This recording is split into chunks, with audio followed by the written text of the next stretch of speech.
The raging fire that on Sunday night consumed the National Museum in Rio, home to 20 million artifacts, has led to a profound national mourning in Brazil. But as Nick Schifrin reports, the loss of Latin America's largest collection of priceless treasures also sparked anger and recriminations. All that's left of Latin America's largest natural history museum is smoldering debris. The burned-out shell of Rio de Janeiro's National Museum once held thousands of years of the region's and country's heritage. Today, the losses are irreplaceable and incalculable, and a country is in shock. A student sat in the burned museum's shadow, having lost his entire master's degree work. The historian Regina Dantas looked into a building where she'd worked for 30 years. It seems like a nightmare.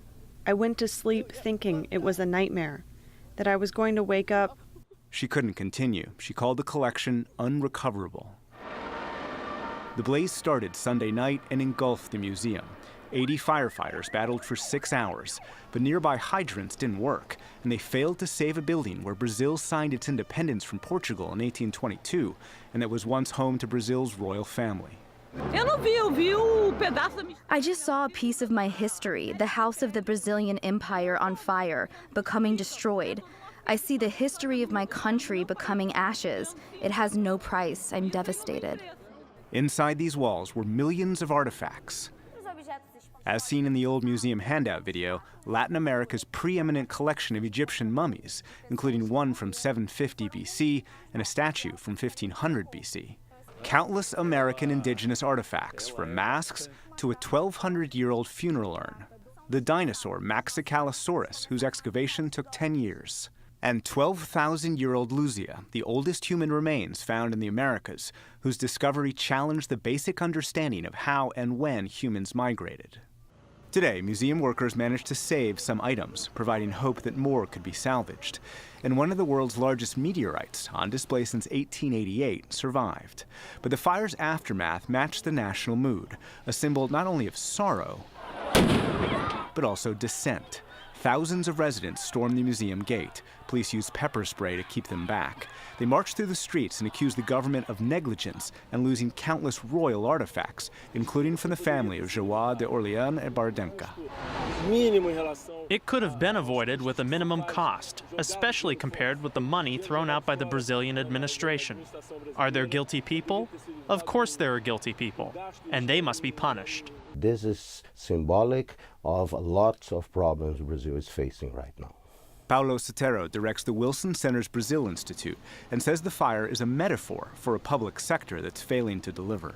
People are angry for a variety of reasons in Brazil, including the state of the economy, the state of corruption and crime. Just a few years ago, the country was hopeful and construction was booming. Rio hosted the Olympics and created big new plazas, fancy new apartment buildings with beautiful views of the Atlantic Ocean, and expanded public transit with new buses and trams. But today in Rio, violence has increased so much, the local government dispatched the military to secure massive slums, and masked, heavily armed policemen conduct operations. And corruption charges plague the highest office. Former President Luiz Inácio Lula da Silva is in prison. Former President Dilma Rousseff was impeached.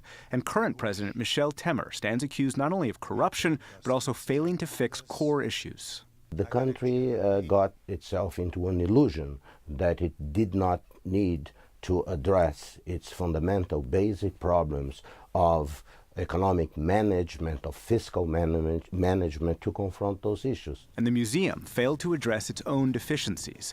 According to local reports, it had no sprinklers, no fire doors, no smoke detectors.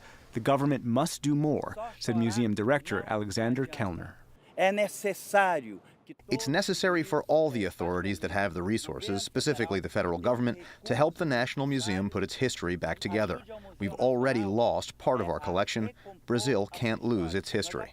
But today it's that history that Brazil feels it lost. A Brazilian mother posted photos of her son, thrilled and in awe, during his last visit to the museum. Today that museum is largely gutted. It's a reminder, as the British Library put it today, how our shared global heritage is precious and fragile. For the PBS NewsHour, I'm Nick Schifrin.